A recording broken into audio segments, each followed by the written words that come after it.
உனக்கு அர்ப்பணித்து விட்டு இந்த கடையை குதிக்கலாம் என்று நினைத்தேனே. ஐயோ அண்டவா, என்ன இது? ஏதோ நடச்சோடுகள் தெரிகின்றது. பார்க்கலாம்.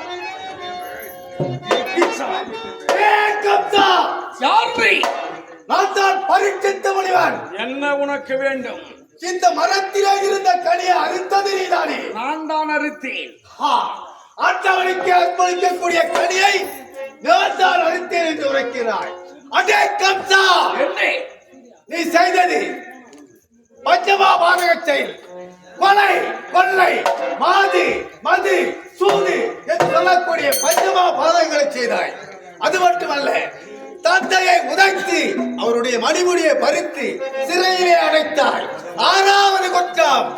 7வதாக பூமி அதிரும்படியாக, பூமாதேவி வருந்தும்படியாக ரகத்தை செலுத்தியிருக்கிறாய். 7வது குற்றம். 8வதாக ஆண்டவனுக்கு அர்ப்பணிக்கக்கூடிய இந்த கனியை எட்டி பறித்து எந்த தங்கையின் கரத்தில் கொடுத்தாயோ அந்த தங்கையின் வயிற்றிலே பிறக்கும் 8வது குழந்தையால் கட்டாயம்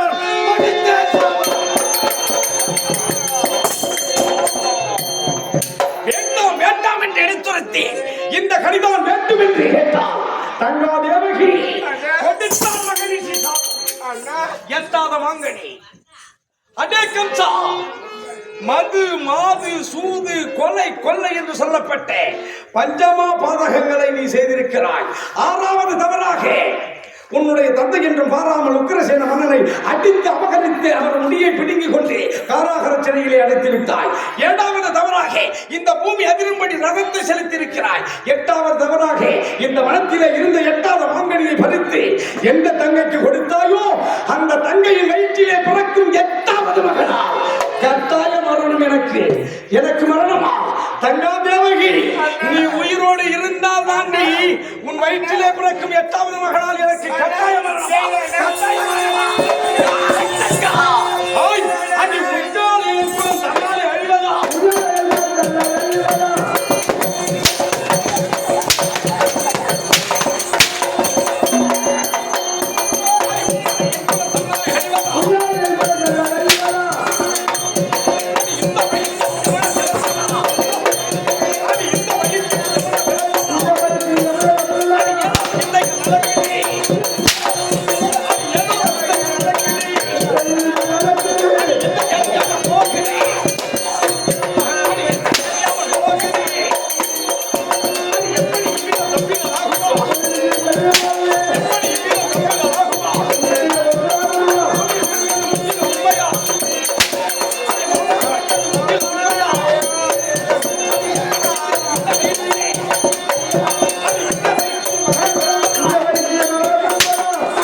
இருந்தால் உனக்கு என்ன? அவள் உயிரோடு இருந்தால் எனக்கு ஆபத்து. அவள் வயிற்றிலே பிறக்கும் 8வது மகனால் கட்டாய மரணம் என்று உரைத்து விட்டான் மகரிஷி. மகரிஷி கொடுத்த சாபம் பலிக்காது. ஒரு வேளை அப்படியே பலிப்பதாக வைத்துக் கொள்வோம். இந்த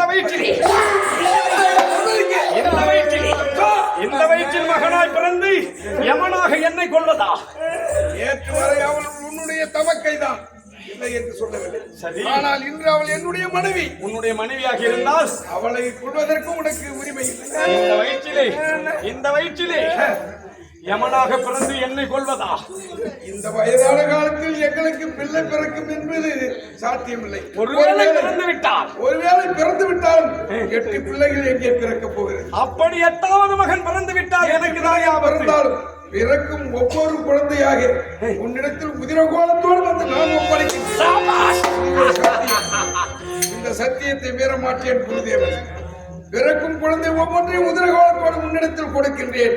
அதை வளர்த்தாலும் உமது இஷ்டம், அழித்தாலும் உமது இஷ்டம். குருதேவரே, உங்களுடைய வார்த்தைக்கு இணங்கி புறப்படுகிறேன். இவளை உயிரோட விட மாட்டேன். இருந்தாலும் உமக்காக விடுகிறேன். கொடுத்த வாக்கு தவறக்கூடாது. குழந்தை என்று ஒன்று பிறந்தால் உதிர கோலத்தோடு என்னிடத்தில் புறப்படி.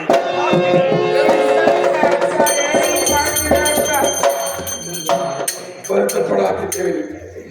உன்னை காப்பாற்றுவதற்கு இதை தவிர எனக்கு வேறு வழி தெரியவில்லை. என்றால் உன்னை உன் அண்ணன் அழித்து விடுவான் போல் தெரிகிறது. ஆனால் நீ எனக்கு வேண்டும். தெரிந்தோ தெரியாமலோ விதிவசத்தால் நமக்கு திருமணமாகிவிட்டது. ஆனால் ஒரு மனைவியை என் கண் முன்னே அழிப்பதை நான் என்னால் எப்படி பொறுத்துக் கொள்ள முடியும்?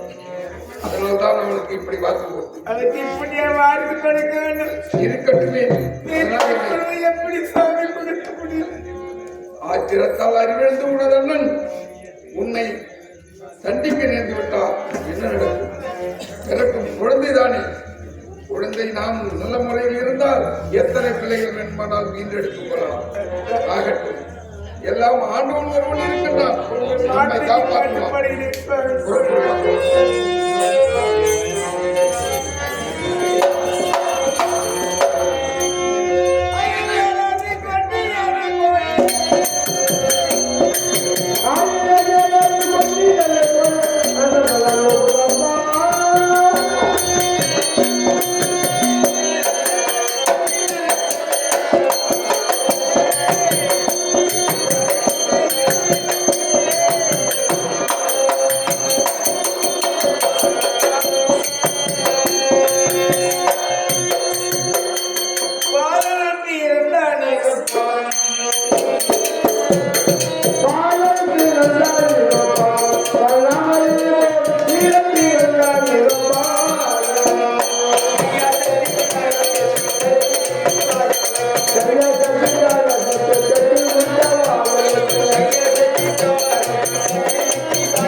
ஆனந்தப்படுகிறாய்.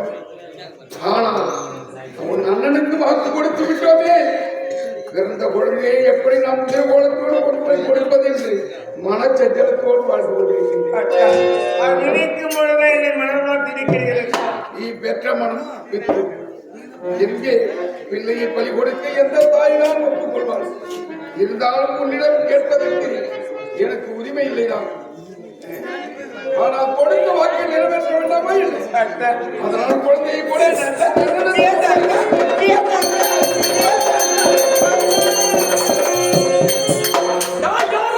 மகாராஜா சென்ற குருதேவர் இது நேரம் வரையிலே வரவில்லை. வரவை எதிர்பார்த்த வண்ணமாக பார்த்துக் கொண்டிருக்கிறேன்.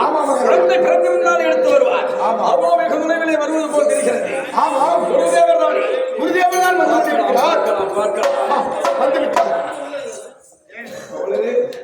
குருதேவரே, எனது மைத்துனர் அன்னவரிடத்திலே குருதேவர் குழந்தை கொடுத்தார்.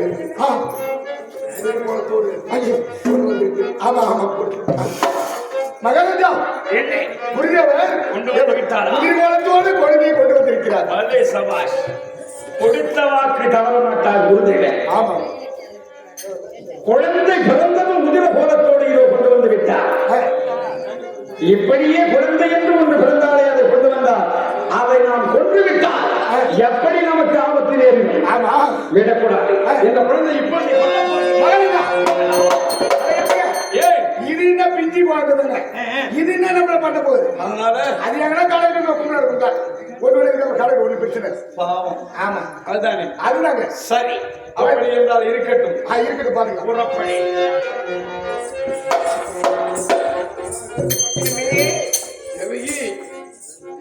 பார்த்தீங்களா, ஏற்கனவே 2 குழந்தை பிறந்தது.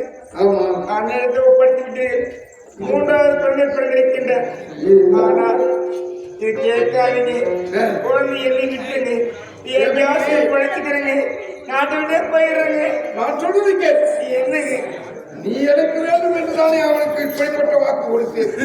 ஆனால் இந்த குழந்தையோடு நான் எங்காவது நாடு கடந்து சென்று பிழைத்துக் கொள்கிறேன் சொல்றீங்க. இது 3வது குழந்தைதான் பிறந்திருக்கிறது. ஆனால் 8 குழந்தை பிறக்கும். அந்த 8வது பிள்ளையாவது உன் அண்ணனுக்கு கட்டாயம் வந்தம் என்று அசைனை சொன்னதை வைத்துத்தானே இப்படி சித்திரவதை செய்கிறான். அதனால் இந்த குழந்தை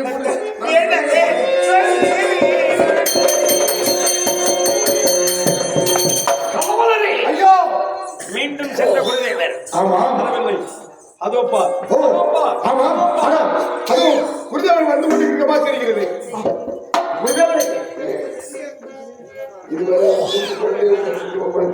ஆமாம், இது 4வது குழந்தை. ஆமா, சரி சரி.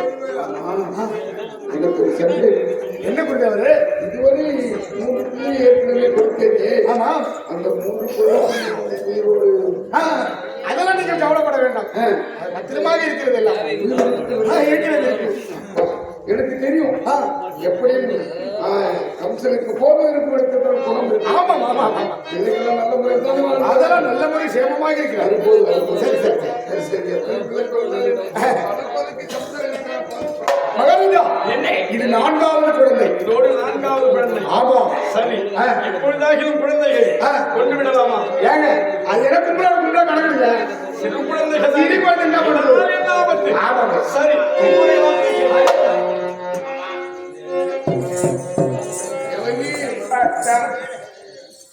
6வது குழந்தை பிறந்திருக்கிறது.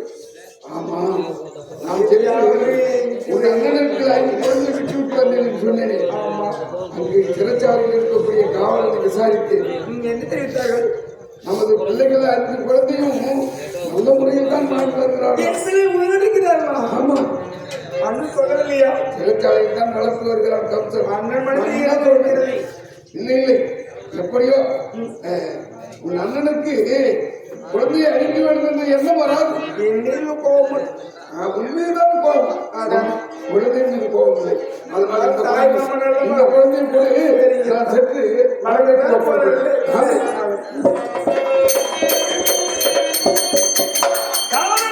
ஐயோ அதோ பார்த்தனையா வருகிறார் குருதேவர். ஓ, குருதேவர் வந்து கொண்டிருக்கிறார். குழந்தை பிறந்திருக்கும். குருதேவரே, 6வது பிள்ளை. ஓ, 6வது பிள்ளை. நல்ல குழந்தை பார்த்துவாங்க. நல்ல முறையில் வளர்த்து வருகிறேன். நீங்கள் கவலைப்பட வேண்டாம். குழந்தைகளை எந்த குறையும் வரக்கூடாது. எந்த குறையும் வர அது போதும். குருதேவரே, நீங்க மகாராஜாவே 6வது குழந்தை குருதேவர் கொடுத்திருக்கிறார். சரி. இதோடு 6 குழந்தைகளாயிற்று. சரி, இனிமேலும் இவர்களை விடலாமா? விடக்கூடாது மகாராஜா, விடக்கூடாது. ஆமாங்க. ஏனென்றால் இப்பொழுது 8 குழந்தைகள் பிறந்து விட்டால் இப்படி இருந்து எண்ணி பார்த்தாலும் 8 வரும். அவர்களை வரிசையாக நிற்க வைத்து எண்ணி பார்த்தால் இப்படி இருந்து எண்ணினா 8 அங்க, 8 அங்க இருந்து என்றால் 8 இங்க. எது 8வது குழந்தை 8வது குழந்தை நமக்கு குழப்பம் ஏற்படும். ஆமாம், அதுவரை தாமதிக்க கூடாது. இவர்களை இப்பொழுதே கொள்ள வேண்டும். எப்பொழுதே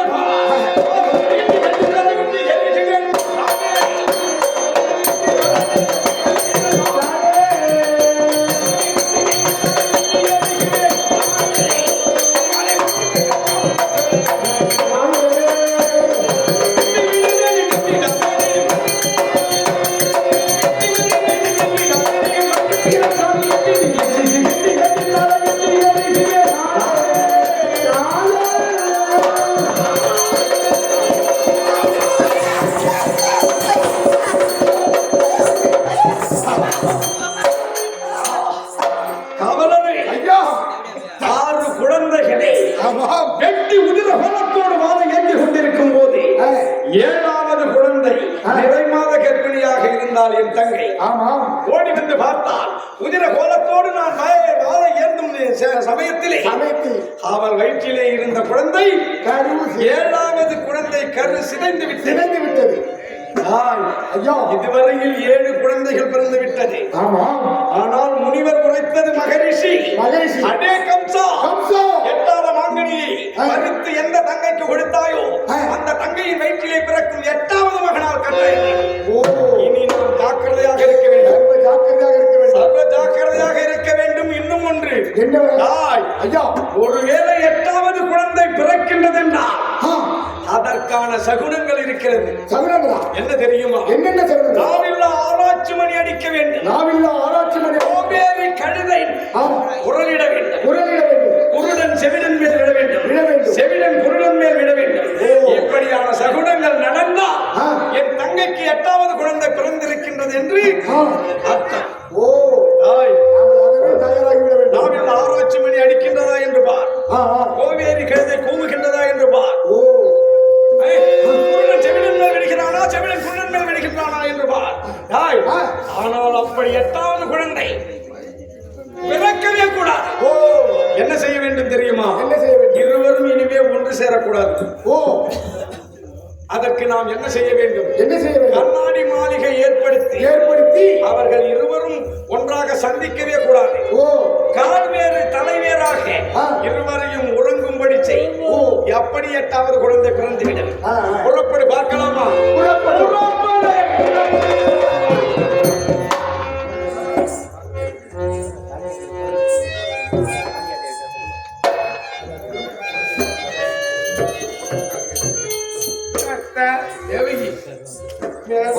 பார்த்தீங்களா? 7வது குழந்தை காலாவதியாகிவிட்டது. கற்பம் கலங்கிவிட்டது. நான் நம்பித்தான் அவர்களுக்கு பிள்ளைகளை ஒப்படைத்தேன். 6 பிள்ளைகளையும் நம் கற்புடைய வரிசையாக நிற்க வைத்து அவன் கட்டத்தால் ஒரே விட்டாக வெட்டி வீழ்த்தி விட்டான். அதை பார்த்த மனம் பருவ வெற்றியின் வைத்திருந்த 7வது கரும் சிதைந்து விட்டது. இருந்தாலும் எப்படியும் 8வது கரு தெரிந்து விடுமே என்று நினைத்து நம்மை தனித்தனியாக கைகால்களுக்கு விலங்கிட்டு கண்ணாடி மாளிகை அமைத்து நம்மை பிரித்து வைக்கின்றார்கள். என்ன செய்வது? விதி. ஆண்டவன் ஒருவன் இருக்கின்றான், எப்படியும் நம்மை காப்பாற்றுவான். எது நடந்தாலும் நடக்கட்டும். நீ ஒரு புறம் படுத்த பிறகு நான் இந்த பக்கம் படுத்த பிறகு என்ன செய்வது? தேவியின் எந்த குற்றமும் இல்லை, என் மீதும் குற்றம் இல்லை. விதிவசத்தால் அவனே எங்களை கட்டாய திருமணம் செய்து வைத்துவிட்டு இப்பொழுது பிள்ளை பிறக்கக்கூடாது என்று பிரித்து வைத்து எங்களை தண்டிக்கின்றான். ஆண்டவா நாராயணா, உன்னை சொல்லி குற்றமில்லை, என்னை சொல்லி குற்றமில்லை. காலம் செய்த கோலமடி, கடவுள் செய்த குற்றமடி, கடவுள் செய்த குற்றமடி. உன்னை சொல்லி குற்றமில்லை, என்னை சொல்லி குற்றமில்லை. காலம் செய்த கோலமடி, கடவுள் செய்த குற்றமடி, கடவுள் செய்த குற்றமடி. உன்னை சொல்லி குற்றமில்லை, என்னை சொல்லி குற்றமில்லை. காலம் செய்த கோலமடி, கடவுள் செய்த குற்றமடி, கடவுள் செய்த குற்றமடி.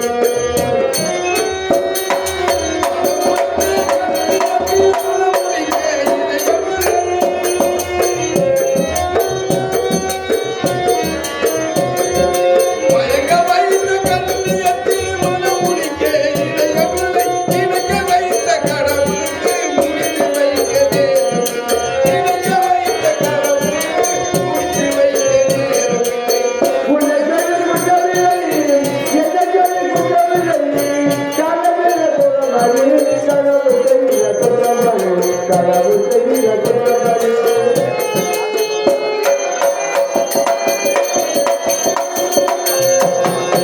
உனக்கெனவா நான் பிறந்தேன், எனக்கெனவா நீ பிறந்தாய்.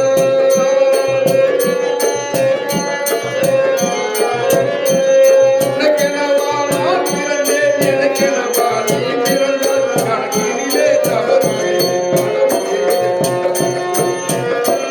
ஒரு மனதை உறங்க வந்தால் ஒரு மனதை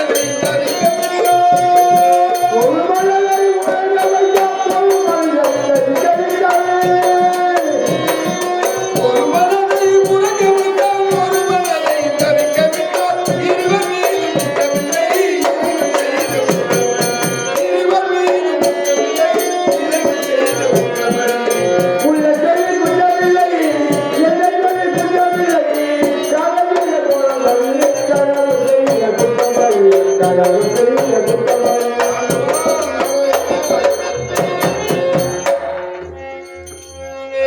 வசுதேவரே, உன் கனவிலே தோன்றக்கூடியவன் ஆபத் பார்த்தவன் அநாத ரட்சகன். நமோ நாராயணன் கனவிலே தோன்றி உரைக்கின்றேன், கவனமாக கேள். நாராயணன் அதர்மங்கள் தலையும் அதர்மங்கள் அநியாயமாக உலகத்திலே நடமாடுகின்றது கம்சனால்.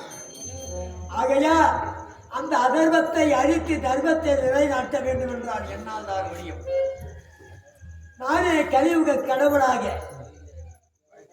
இந்த அதர்மத்தை அழிக்க வேண்டும் என்றால் வசுதேவராகிய உனக்கும் உன்னையே நம்பி இருக்கக்கூடிய உன் ஆசை மனைவி தேவையின் மையத்திலே 8வது மகனாக வைகுந்தத்திலே வாசம் செய்து வரும் பார்க்கடல் வாசன் லட்சுமி சமேதன் நமோ நாராயண நானே 8வது பிள்ளையாக உன் தேவையின் மையத்தை பிறக்கப் போகின்றேன். அப்படி 8வது மகனாக பிறந்திருக்கும் என்னை கொண்டு போய் இரவோடு இரவாக யமுனா நதியை கடந்து நீ செல்ல வேண்டும் என்றார். ஆதிசேஷனா இருக்கக்கூடியவன் மாணிக்க தீப ஒளி கொடுத்துக் கொண்டே இருப்பான். யமுனா நதிக்கரையினுடைய அருளா உனக்கு வழி விட்டுக் கொண்டே இருக்கும். அந்த யமுனா நதியை கடந்து ஆயர்பாடியை கடந்து சென்றார். அங்கே இருக்கக்கூடியவர் ஆயர்பாடியிலே யாதவகுலம் என்று சொல்லக்கூடிய கோனார் ஜாதியை சேர்ந்தவர்கள். நந்தகோபன் யசோதை அந்த யாதவ குலத்துக்கு ராணியாக திகழ்கின்றார். அப்பேற்பட்ட தேவைய யசோதை அம்மையாரிடம் என்னை கொண்டு போய் சேர்த்து விட்டார். அங்கே என்னுடைய தங்கை உலக நாயகி பத்தரகாளி பெண் குழந்தையாக அவதாரம் செய்திருக்கின்றார்.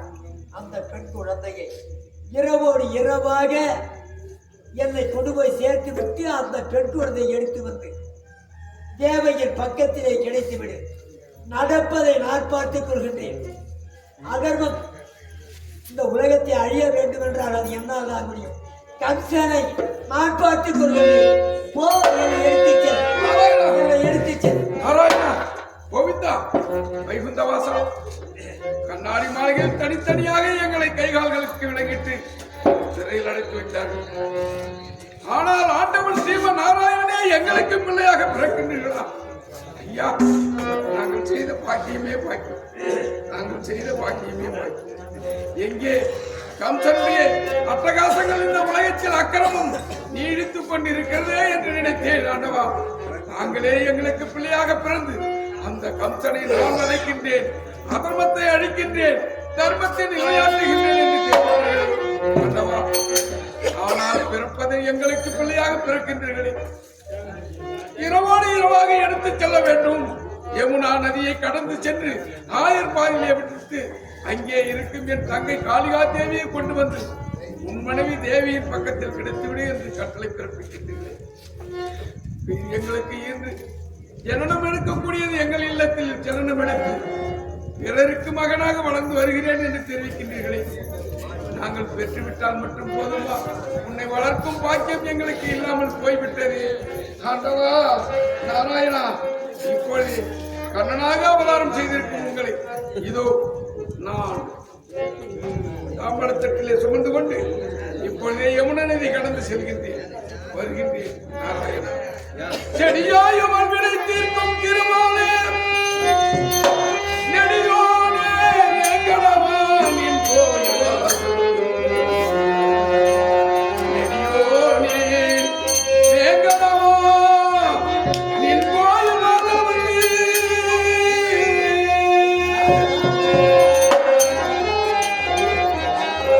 அடியாருமானவரும் அறமுறையும் பலியாய் கிடந்தல் பவலாய்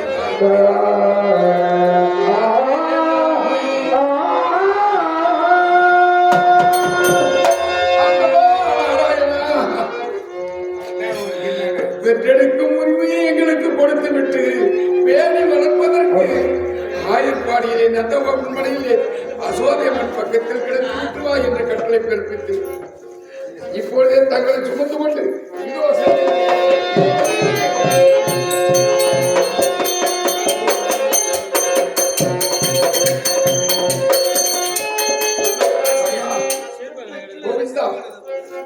குந்தவாசா, கண்ணனாக அவதாரம் செய்து நீ கலியுக கண்ணன் என்று இஷ்டனாக பிறந்திருக்கின்றார்.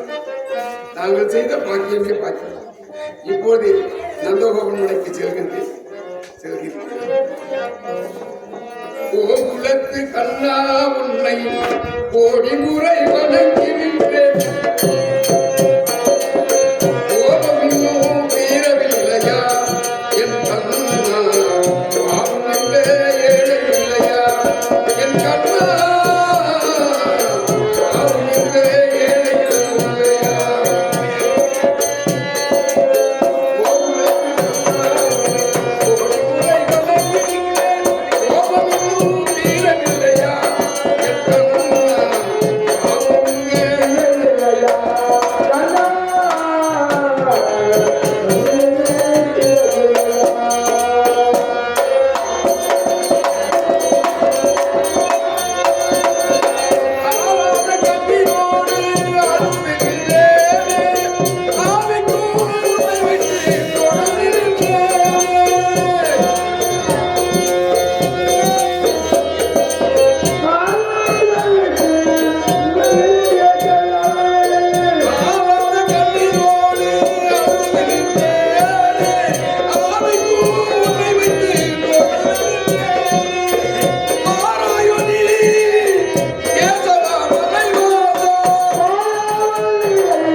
பச்சை பசேல் என்ற உடம்பு என் ஆண்டவன் ஸ்ரீமன் நாராயணன் இந்த கலியுக கண்ணனாக அவதாரம் செய்திருக்கின்றான்.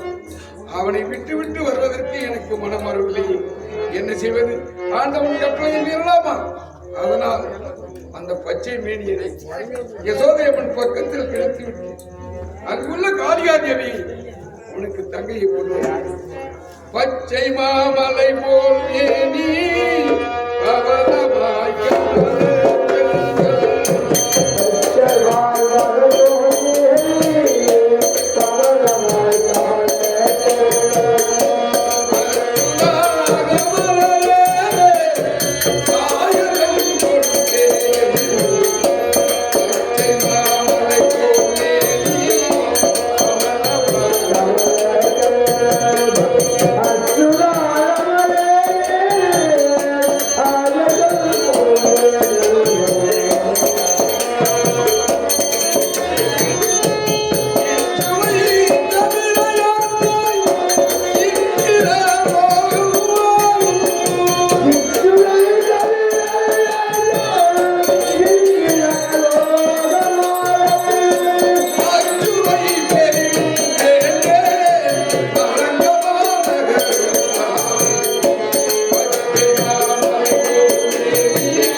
கண்ணனை அங்கேயே சேர்த்து விட்டேன். அவர் தங்கை காளியாதேவியை கொண்டு வந்து என் மனைவி பக்கத்தில் கழித்து விட்டேன். இந்த ரகசியம் ஆண்டவா உன்னை தவிர என்னை தவிர இந்த உலகத்திற்கு யாருக்கும் தெரியாது. ஆகையினால் தெரியாது இப்பொழுது தேவகி தெரியும்படி தேவகி தேவகி இதோ பெண் குழந்தை பிறந்திருக்கிறது. உண்மை தெரியாமல் உரைக்கப்பட்டிருக்கின்றாயே.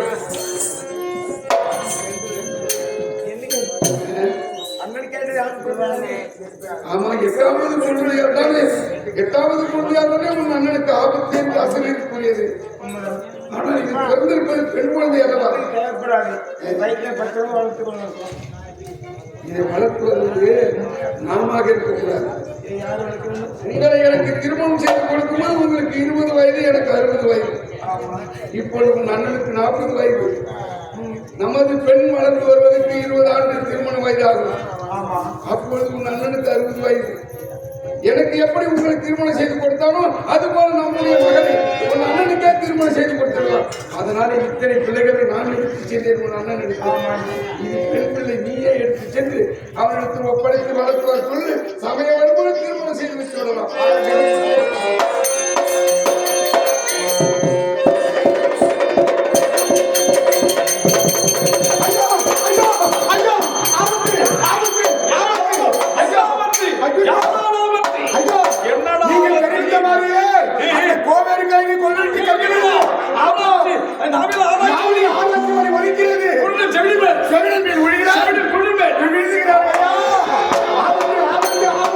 ஒருவேளை என்னுடைய தங்கை தேவகியின் வயிற்றிலே 8வது மகனாக பிறந்திருப்பானா? குழந்தை பிறந்தால் எப்படியும் வசுதேவர் கொண்டு வருவார். பாராவுஷா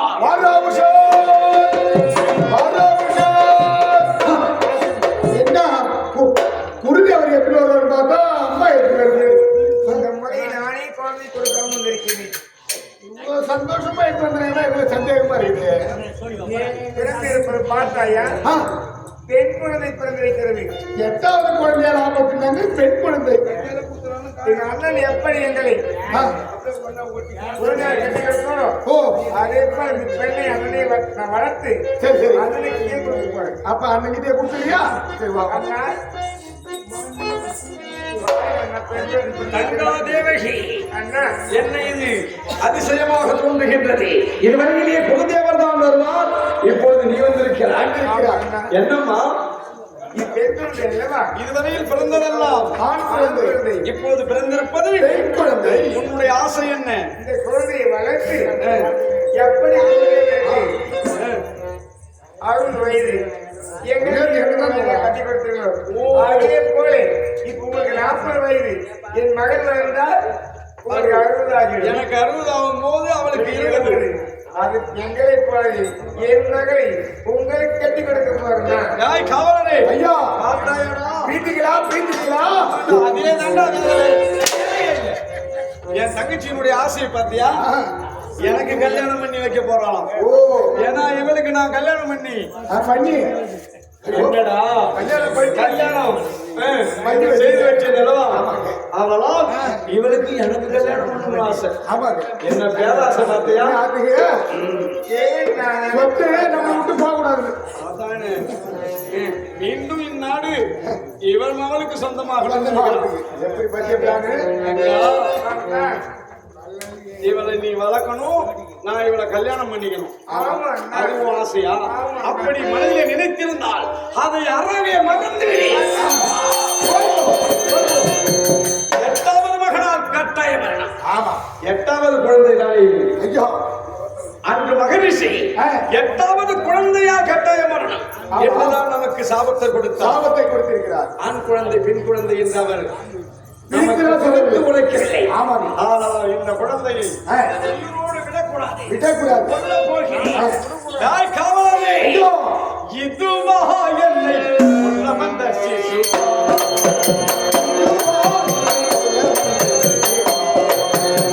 இதுவா என்னை கொல்ல வந்த சிசு? இதுவா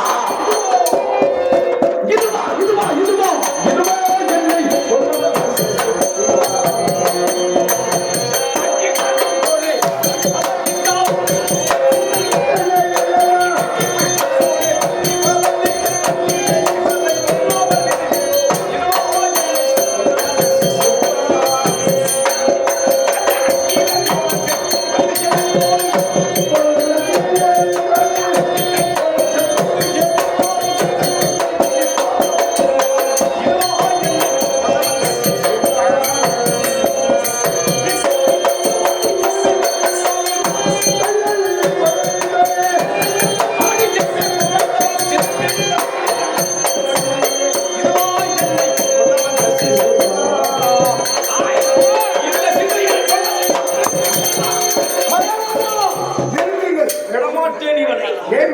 இவள் என்னை கொல்வதற்காக குழந்தையாக என்னுடைய தங்கையின் வயிற்றில் பிறந்திருக்கிறார். விடக்கூடாது. நான் சொல்றதை கேளுங்கள். என்னடா? சிசுவை கொன்றாலும் பாவம், பசுவை கொன்றாலும் பாவம். ஆதலால் இந்த குழந்தை நீங்க கொல்ல வேண்டாம். இந்த குழந்தை உயிரோடு இருந்தால் எனக்கு ஆபத்து. அதனால் என்ன செய்ய வேண்டும் என்றால், என்ன செய்ய வேண்டும்? கொல்லாமல் கொல்ல வேண்டும். கொல்லாமல் கொள்வது எப்படி? எப்படி என்றால், இது பிறந்திருப்பதோ பெண் குழந்தை. ஆமா. ஆனால் இது இங்கு கீழ் இருப்பதோ பெண் தேவதை பூமாதேவி. பூமாதேவி. பூமாதேவி. ஆகாயம் அங்க ஆகாயவாணி. ஆகாயவாணி. ஆனால் இது பெண் குழந்தை அல்லவா? அவனும் பெண், இவனும் பெண். ஆமா, பிறந்திருப்பவனும் பெண், இதுவும் பெண். பெண் பாவம் கொல்லாது மகாராஜா. ஆமா. எப்படி கொள்வது? எப்படி கொள்வதென்றால், கரகரகரவென்று ஆகாயத்திலே தூக்கி எறிந்தால் எரியும் போது கீழே வரும் அல்லவா? மேலே சென்று கீழ் நோக்கி வரத்தான் வேண்டும். அப்பொழுது நான் என்ன செய்ய வேண்டும்? இந்த வாளை வைத்து அதை வைத்து விட்டால் தானாக பிறந்து அவனே இறந்து விடுவான். ஆமா. பாவம் என்னை சாராது. சபாஷ். உங்களுடைய வார்த்தை கிணங்கு இப்பொழுது ஆகாயத்தை நோக்கி எரிகிறேன்.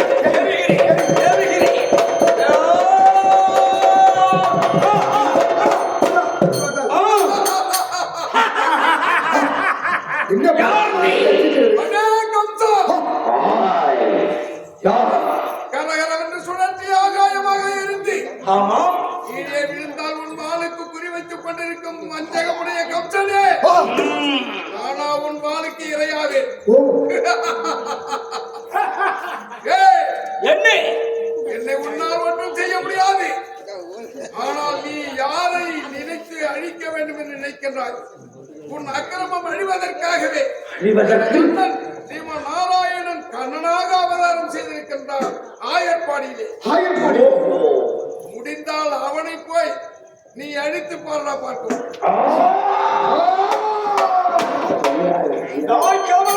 அவன் நீயா? நான் தான் அந்த நாராயணன் தங்கை பத்ரகாளி. சரியா? விடக்கூடாது. 8வது மகனாக என் தங்கை தேவகியின் வயிற்றிலே அஷ்டம புத்திரனாக கண்ணனாக பிறந்து ஆயுர்வாணியிலே நந்தகோபன் இல்லத்திலே இருக்கின்றானா? அந்த கண்ணனை விடமாட்டேன். புறப்படுகிறேன்.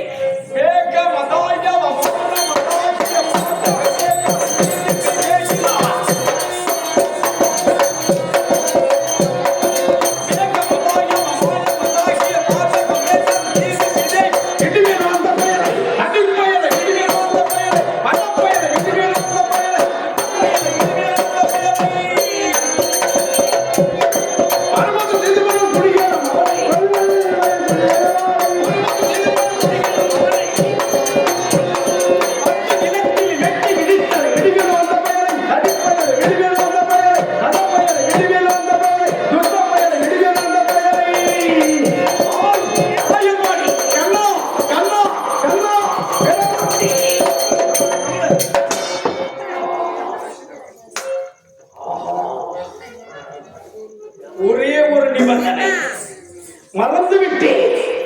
அந்த ஆயர்வாணிக்கு நான் செல்ல முடியாது. ஏனென்றால் முன்னொரு காலத்திலே இந்த உலகத்தை வலம் வர வேண்டும் என்பதற்காக வலம் வந்து கொண்டிருந்தேன். அப்படி வரும்போது ஆயர்வாணியிலே ஒரு பெருத்த நீர்த்தடாகம் இருந்தது. அந்த நீர்த்தடாகத்தில் இறங்கினார். அசுத்தம் செய்துவிட்டேன். அந்த நீர்த்தடாகத்திலே தேவாஸ்திரிகள் அரம்பை, திலோத்தமா, ஊர்வசி, மேனகா என்று சொல்லக்கூடிய நாட்டிய மாதர்கள் அனுதினமும் நீராடும் நீரோடை என்பது எனக்கு தெரியாது. அந்த நீரோடையை அசுத்தம் செய்துவிட்டு நான் திரும்பும் பொழுது அரம்பை, திலோத்தமா, ஊர்வசி, மேனகா என்று சொல்லக்கூடிய தேவமாதர்கள் வந்து அந்த நீரோடையை பார்த்தார்கள். இந்த நீரோடை நாம் அனுதினமும் நீராடக்கூடிய நீரோடையை அசுத்தம் செய்தவன் யார் என்று பார்த்தார்கள். எம்மை பார்த்ததும் அடே கம்சா, நாங்கள் அனுதினமும் நீராடக்கூடிய இந்த நீரோடையை அசுத்தம் செய்து விட்டாய் அல்லவா? இன்று மேற்கொண்டு இந்த ஆயர்வாடியிலே உன்னுடைய பாதம் படுமானால் உன்னுடைய சிரம் 1000 சுக்கராக சிந்தனை நீ இறக்கக்கூடாது என்று முன்னொரு காலத்திலே எனக்கு சாபத்தை கொடுத்திருக்கிறார்கள் அந்த அரம்பாஸ்திரிகள். ஆதலால்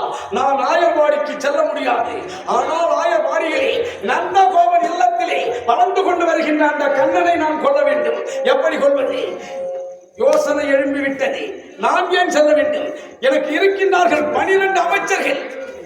மணிபால பூதகி முதல் சகடாசூரன் வரையிலே இருக்கும் 12 அமைச்சர்களை ஆயர்வாடிக்கு சென்று அந்த கண்ணனை கொண்டு வரும்படி இதோ இப்பொழுதே சென்று அனுப்புகிறேன். ஒவ்வொரு அமைச்சர்களாக வருகிறேன். வெற்றி இறக்கி வெற்றி இறக்கி வெற்றி இறக்கி.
கடவுள் காப்பாடு அகசிய திருவாய் வளர்ந்துடைய வண்ணம் காற்றான வழிவனம், கடலான வழிவனம், இயனாத வழிவனம், இறப்பிற்கும் பிறப்பிற்கும் உரிய வழிவனம், அப்பேற்பட்ட ஆண்டவன் என்னுக்கும் இடைவோ எங்கும் நிறைந்த எம்பெருமானோ நாராயணன். அந்த நாராயண் வைகுண்டவாசன் அதர்மத்தை அழித்து தர்மத்தை நிலைநாட்ட வேண்டிய கடவுள். ஆனால் ஆபத்தானவன் அநாத ரட்சகர். எல்லா உள்ளங்களும் குடிகொண்டு எல்லோரையும் காட்சியளிக்க வேண்டும். நான் யார்? எத்தனையோ நாடுகள் இருக்கிறது. ஆயர்வாடி ஆயர்வாடி என்று வைப்பார்கள். இந்த ஆயர்வாடியிலே நந்தகோபன் அரண்மனை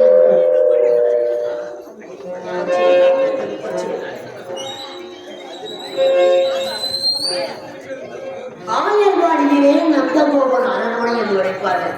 இந்த அரண்மனையிலே நந்தகோபனுக்கு அன்பு மனைவியார், ஆசை நாயகியார், இந்த ஆயர்வாடி ராணியாக யசோதை யசோதை யசோதை அம்மையார் என்று வைப்பார்கள். இந்த யசோதையை காண தவற மாட்டார்கள். என்னை ராணியாக வாழ்த்துகின்றார்கள்.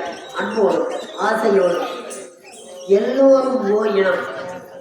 ஏழை பணக்காரர் என்ற வித்தியாசம் இல்லாமல் இந்த ஆயர்பாடியிலே ராணியாக வாழ்ந்து வருகிறேன். 12,000 கோபிய மாதங்கள் இந்த யாதவர்களுக்கே வாழ்கிறார்கள். ஆனால் இந்த 12,000 கோபிய மாதங்களுக்கெல்லாம் தலைவியாய் ராணியாய் நான் திகழ வேண்டும். இருந்தால் மன்னவனை காண வேண்டும். ஆனால் இந்த ஆயர்பாடி என்று சொல்லக்கூடியது கோனார் ஜாதி என்றால் எங்களுக்கு எத்தனை விதங்களிலே சொல்லுகிறார் உலகத்தோடு. கோனார் ஜாதி என்பது ஒன்றுதான், யாதவகுலம் என்பது ஒன்றுதான், இடையர் ஜாதி என்பது ஒன்றுதான். இந்த இடையர் ஜாதியை பிறந்தவர்கள். கோ என்று சொல்லக்கூடியது பசு கூட்டங்கள். பசுமாடு ஒரு குடும்பத்திலே ஏழையாக இருந்தால் பணக்காரனாக இருந்தால் பசுமாட்டை நன்றாக வளர்த்து குளிப்பாட்டி வெள்ளிக்கிழமை நாள்தோறும், செவ்வாய்க்கிழமை நாள்தோறும், ஞாயிற்றுக்கிழமை நாள்தோறும் அந்த கோ என்ற பசுமாட்டை குளிப்பாட்டி தெய்வமாக வணங்கி வந்தார்.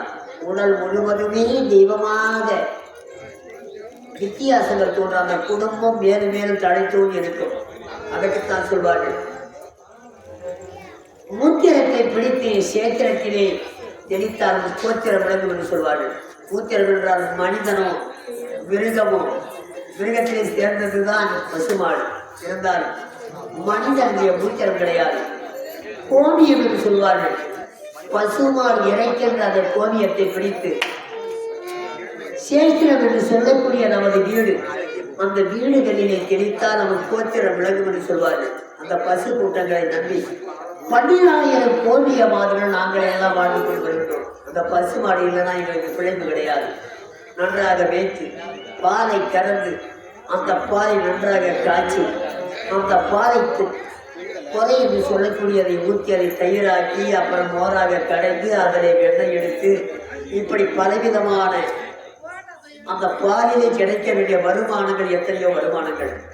அப்படி அந்த பசுமாடு ஒரு குடும்பத்தில் இருந்தால் அந்த குடும்பம் லட்சுமி கடாட்சி பொருந்திய குடும்பமாக இருக்கும். அதனால்தான் ஏழையாக இருந்தாலும் பணக்காரனாக இருந்தாலும் ஒரு குடும்பத்தில் பசுமாடு இருக்கணும். எந்த வேலையும் தேவையில்லை.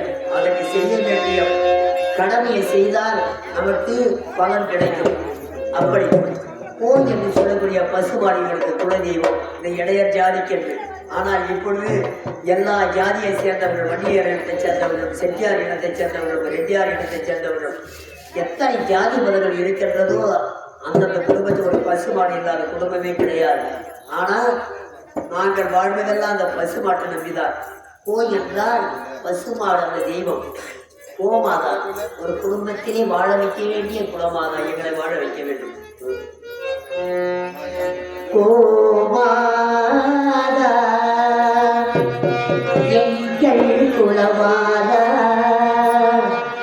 குலமாக நலங்காத்து கோமாதா, குடிவாழ் கொள்ளும் திருமாதா வடகோமாதா.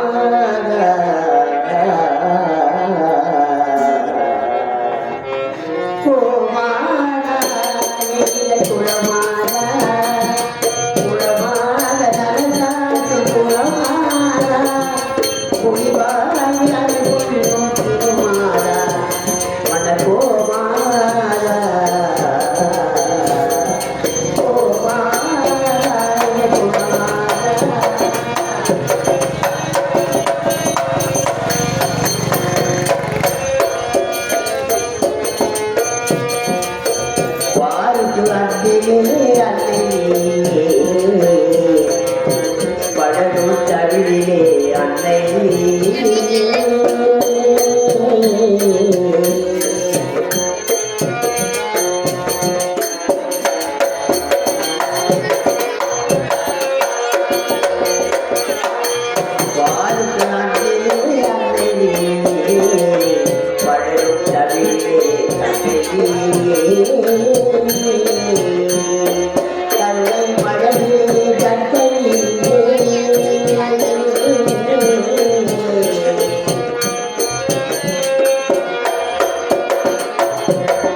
யாதவரத்தில் சென்றவர் பணியராஜன் கோவிய மாதிரி ராணி அம்மா இப்போது வருவார்கள் என் தரிசனத்தை காண வேண்டும் என்னை வணக்க வேண்டும் என்று எதிர்பார்த்த மனமாக இருப்பார்கள்.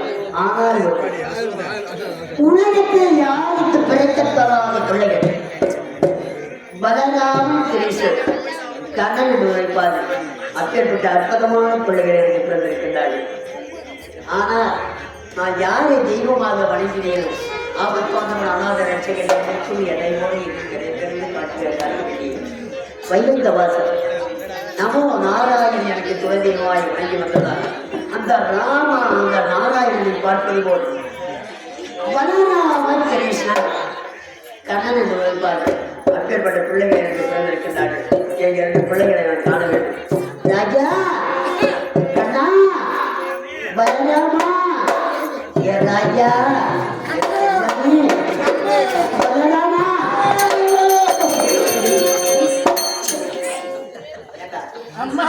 உன்னை நன்றாக பாத்தையும் வெண்ணெய் இதையெல்லாம் நான் கொடுத்து இந்த அளவுக்கு உன் உடலை நானே வளர்த்திருக்கேன்.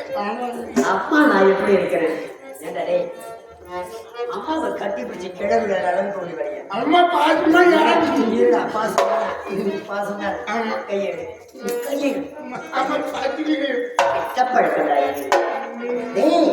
வாயில வச்சு சப்பக்கூடாது.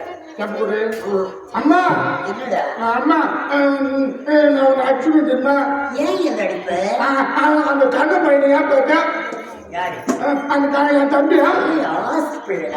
போவேன் தம்பி கண்ணா இருக்கானு எப்பேற்பட ஆசை தம்பி தெரியுமா? அவனுக்கு முன்னாடி நான் பண்ணேன். அப்பெல்லாம் எனக்கு ஆப்பிள் ஆயிப்பழம் எல்லாம் எனக்கு மூச்சு மூச்சா பூச்சியா. இப்ப அவன் போட்டு அப்படி எனக்கு பாய் பழம் தேவை. அந்த பையன் சாவச்சுமா அந்த வார்த்தை இந்த வாயை கருடிட்டு இருக்க. எனக்கு என்ன மூச்சு மூச்சு ஆறு போய் கணக்கா இல்ல பலராமா, என்னம்மா ஏய் பல்லு, அம்மாயோ ஏய் பல்லு. ஆமா பையி பல்லுனா பலராம சுருக்கமா சொல்ற பல்லு. ஏய் செல்லம், என்னம்மா என் தங்கம், தம்பி அப்படிலாம் பேசக்கூடாது. வாசப்ப தம்பி, அன்பு தம்பி. டேய் அவன் முகத்தை என்றைக்கெல்லாம் பார்த்துட்டே இருக்கிறாங்க. பசி எடுக்காதுடா. அப்படிலாம் பார்த்து பண்ண மாட்டியா ஏய் நீயும் அழகுதான். ஐயோ, பாரு என்ன அழகுக்காரனா இருக்க. ஆமா, தம்பி எங்கடா போயிருக்கான்? தம்பியா நான் உன்னை பார்க்கணும் இல்லையோ, என் ஆச்ச பிள்ளை, என் அருமை பிள்ளை, என் நேசமான பிள்ளை. கண்ணனை பார்க்காம என்னால இருக்க முடியாதுடா. என் பிள்ளைய நான் பார்க்க. தம்பி எங்கடா?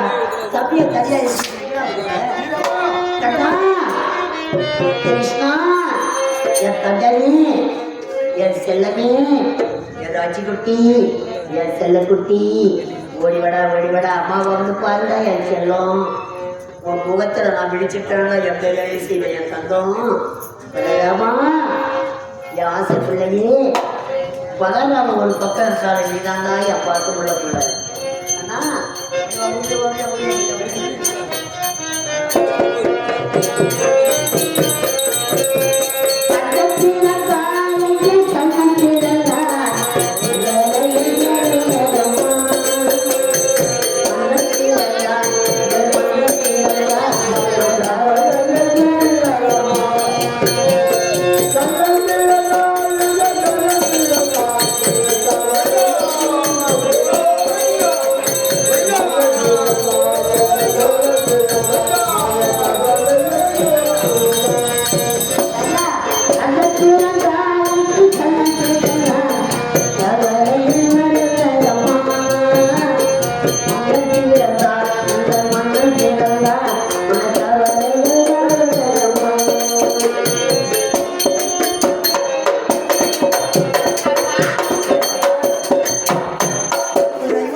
அண்ணா பலராம பொறாமப்படுறேன் என் பெரிய பையன்.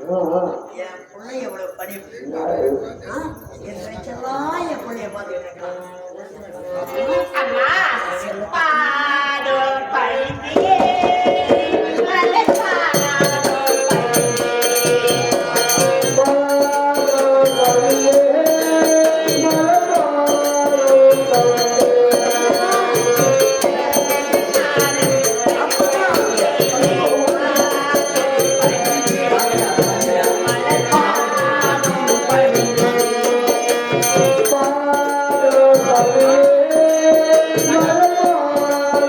Thank you.